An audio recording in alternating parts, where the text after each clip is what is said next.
Guys ഇന്ന് നമ്മൾ സദ്യയ്ക്ക് വേണ്ടി ഒഴിച്ചുകൂട്ടുകറി ഉണ്ടാക്കാൻ പോകണം. അതിനായിട്ട് നമ്മൾ ഉരുളക്കിഴങ്ങ് എടുത്തിട്ടുണ്ട്.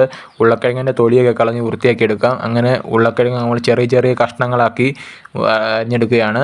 അതുപോലെ തന്നെ പച്ചമുളക് ഒരെണ്ണം എടുത്താൽ മാത്രം മതി. ഒരു പച്ചമുളകിൻ്റെ ആവശ്യമുള്ളൂ. ഒരു പച്ചമുളക് നടുവേ കീറി ഇടുകയാണ് ചെയ്യുന്നത്. അങ്ങനെ നമ്മുടെ ഉരുളക്കിഴങ്ങെല്ലാം അരിഞ്ഞെടുത്തു.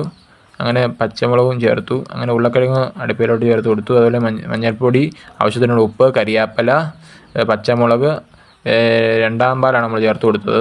രണ്ടാം പാൽ ചേർത്ത് നല്ലപോലെ പാത്രം അടച്ചു വെച്ച് വേവിച്ചെടുക്കുകയാണ് ചെയ്യുന്നത്. അങ്ങനെ മല്ലിപ്പൊടി 1.5 ടേബിൾ സ്പൂൺ ചേർത്ത് കൊടുത്തു. അങ്ങനെ പെരിഞ്ജീരകം ചേർത്ത് കൊടുത്തു. അങ്ങനെ നമ്മൾ കറിയൊക്കെ നല്ലപോലെ കുറുകി വന്നിട്ടുണ്ട്. അങ്ങനെ നമ്മൾ കറിയിലോട്ട് 1-ാം പാൽ ചേർത്ത് കൊടുത്തു. 1-ാം പാൽ ചേർത്ത് കൊടുത്തിരിക്കുകയാണ്. അങ്ങനെ നമ്മുടെ കറിയൊക്കെ നല്ലപോലെ കുറുകി വന്നിട്ടുണ്ട്. അങ്ങനെ നമ്മുടെ കറി ഇവിടെ റെഡിയായി വന്നിട്ടുണ്ട്. ഇനി നമുക്ക് കടുക് വറുക്കാൻ പോകാം. കടുക് വറുക്കാൻ വേണ്ടി വെളിച്ചെണ്ണ ഒഴിച്ച് കൊടുത്തു. അതിലോട്ട് നമ്മൾ കടുക് ഇട്ട് കൊടുത്തു. നല്ലപോലെ മൂത്ത് വരുന്നുണ്ട്. അതിലോട്ട് നമ്മൾ കൊച്ചുള്ളി അരിഞ്ഞത് ചേർത്ത് കൊടുത്തു. കരിയാപ്പല എന്നിവ ചേർത്ത് നല്ലപോലെ ഇളക്കുകയാണ് ചെയ്യുന്നത്. അങ്ങനെ നമ്മളിവിടെ ഇതൊക്കെ നല്ലപോലെ മൂപ്പിച്ചെടുക്കുകയാണ്. ഒരു ബ്രൗൺ കളർ ആവുന്നിടം വരെ നമ്മളിത് ഇളക്കിക്കൊണ്ടിരിക്കുകയാണ് ചെയ്യുന്നത്. ബ്രൗൺ കളർ ആവുന്നിടം വരെ ഇളക്കുക. അങ്ങനെ നമ്മുടെ ബ്രൗൺ കളറായി വന്നിട്ടുണ്ട്. ഇളക്കി അത് കറിയിലോട്ട് നമ്മൾ ചേർത്ത് കൊടുത്തിട്ടുണ്ട് കടുക് വറുത്തത്. അങ്ങനെ നമ്മുടെ കറിയൊക്കെ ഇവിടെ റെഡി ആയിട്ടുണ്ട്. വീഡിയോ ഇഷ്ടപ്പെട്ട എല്ലാവരും സബ്സ്ക്രൈബ് ചെയ്യാൻ മറക്കല്ല്. ഇനി അടുത്ത വീഡിയോ നമ്മൾ ഉടനെ വരുന്നതായിരിക്കും.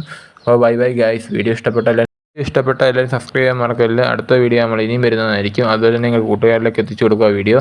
ഇതുപോലത്തെ വീഡിയോസ് കാണണമെങ്കിൽ നിങ്ങൾ വീഡിയോ മറക്കാതെ സബ്സ്ക്രൈബ് ചെയ്യുക. അടുത്ത വീഡിയോ നമ്മൾ ഇനിയും വരുന്നതായിരിക്കും. Bye bye guys.